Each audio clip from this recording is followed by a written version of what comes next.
We have 4 Sweet Sue and her Society Syncopators cast members here with us today. A round of applause.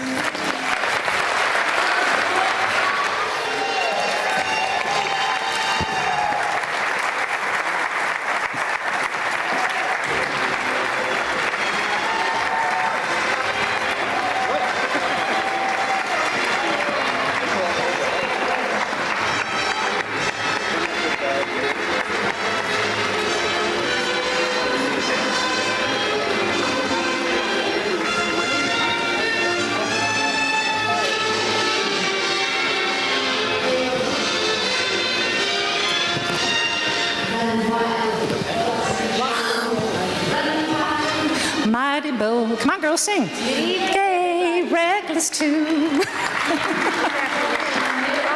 afternoon, everybody.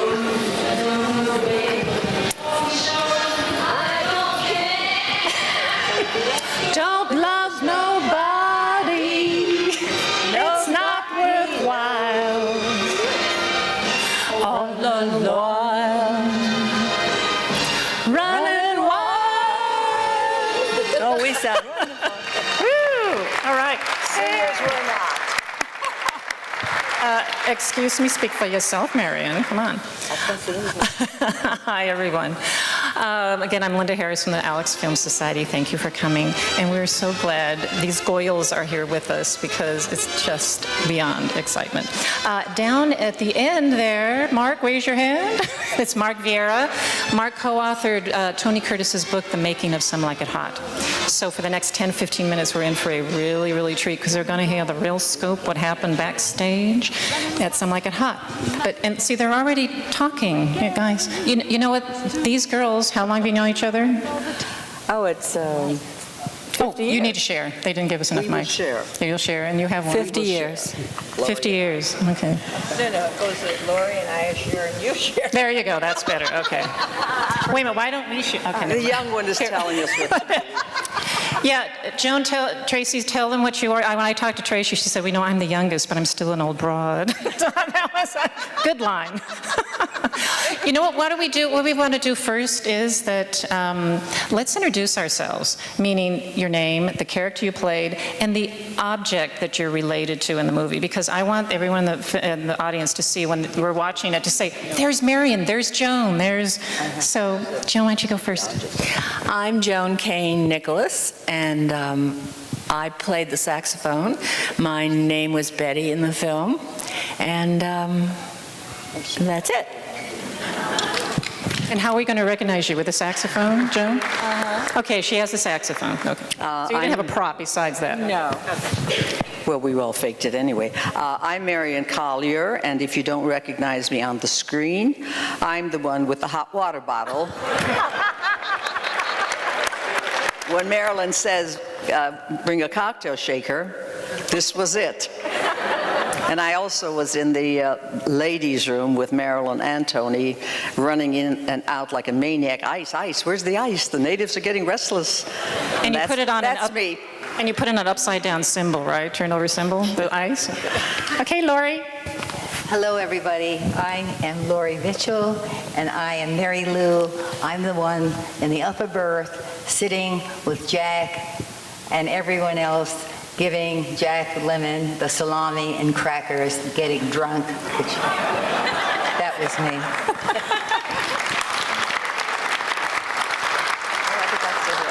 Hi, everyone. I'm Tracy Moss.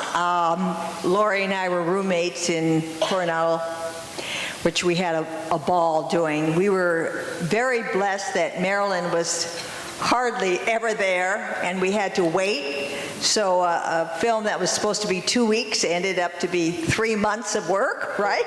Four months. Four, and I'm the one that played the harp and played the clarinet in a lot of the scenes, in all of the scenes, and my name on the screen was Gloria.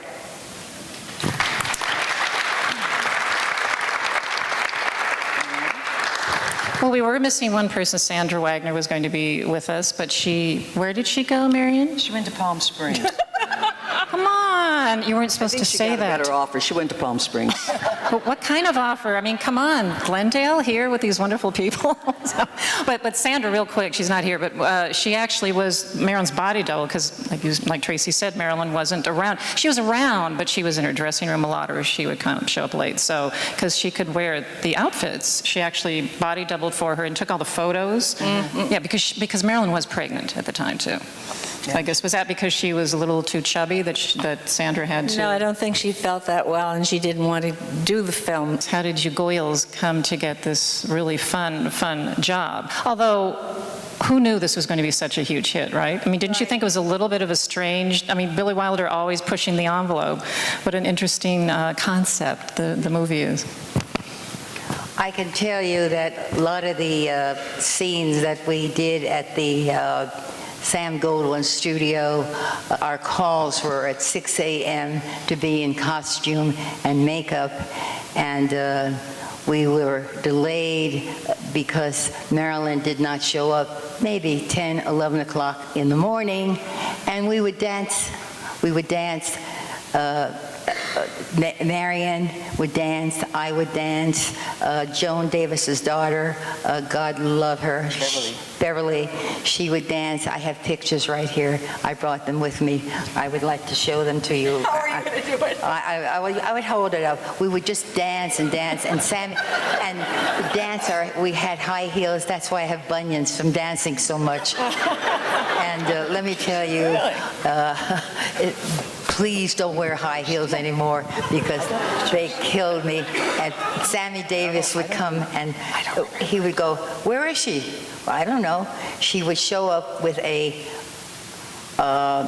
red negligee and go, "Hello, everybody," and with a brandy glass in her hand, and Paula Strasberg would proceed to follow her. Incidentally, that was her coach. And Billy'd say, "Are you ready, darling?" And she'd look at him like, and that was her answer to him. She was not ready yet. So makeup took at least 2 hours, and Whitey was her makeup man, and he'd proceed to make her up, and then we would dance some more. And by that time, we were just completely exhausted, and we got paid for it, so what the hell? and Sammy would get the music going, we would dance some more. By that time, everybody said, "Okay, cut, let's go to the Formosa and have some coffee." That was a still there. very famous restaurant, and I think it's still there on Santa Monica Boulevard. Yes. And that's what we did. And then Billy said, "Cut, go home, everybody, and we'll see you tomorrow." I don't think maybe she proceeded to shoot, I don't know, because she did not remember her lines. They would shoot 28, 32 takes sometimes. And we came back the next day with the same shot. And from there, we shot some scenes. I think the train scenes were at Sam Goldwyn, if I'm not mistaken. I thought they were Paramount. Was it Sam Goldwyn? Mark says MGM since he wrote the book, so I think he did his research. That was the first day we filmed was, you didn't do the movie, Mark, we did, was the train thing when, Jack and Tony are walking and Marilyn, is running by. And that's the first day we shot, and it was at MGM. It was Lot 3. That's what he said. No, but we're talking about the train berth. I don't remember. The outdoor, the exterior train. Yeah, that was it. It was Okay, so the exterior train was shot at MGM. You got that? I must be wrong. I'm not sure where the interior was. Well, because Goldwyn was, and it still is now that it's the lot, it was a small studio. Yeah. So, right. See, it's been a long time. Exterior was at MGM Public Pictures. All right, now let's talk a little bit about Billy Wilder, since this is a tribute to him, and just the movie in itself. I hear that all of you, if you weren't on camera, were sitting and watching the movie. being, We had to be Right. there all the time. to be on call? I happened to be pregnant at the same time Marilyn was. From the time I got the job till we started, I didn't know I was going to have a baby before that. And so I was knitting. And I would wait and knit, and so I guess he knew. He never said anything, but I didn't show. And so I watched everything going on. I didn't participate in the dancing. No, no, you didn't. I don't have a picture of you in there. I have a picture of Laurie, myself, Mary Foley, Beverly, and I don't know if we had the young one in there or not. But Billy Wilder was a very nice man, very sweet, very careful with everything, and very polite to us. I have a quick story. Nehemiah Persoff, who's 93 years old, he played Little Bonaparte in the movie. Wonderful actor. Wonderful. I interviewed him a couple of weeks ago, and he told a really interesting story about Mr. Wilder. Edward G. Robinson was supposed to play that part. Edward G. Robinson cut at the last minute, decided not to do it, pissing off Mr. Wilder to no end. So agent sends Nehemiah, who we call Nick, for the audition. The audition, he could tell Billy Wilder, who was at the audition, was really still pissed off about Edward G. Robinson, went up to Nick and said, will you shave your hair? He said, yeah, sure. So he shaved his head, goes into the day to tape the show, to tape his scene, to film his scene. And he still notices that Billy Wilder is kind of still pissed off at him. So, and he's feeling kind of insecure and upset. So he walks by the extras that are at the table in the scene. And one of the extras says to another one, who's that guy? Of course, now Nehemiah is like really upset. He asked the AD to please have that extra go down to the other side of the table because he's so upset that he already feels so insecure. Then Billy Wilder starts to set the scene.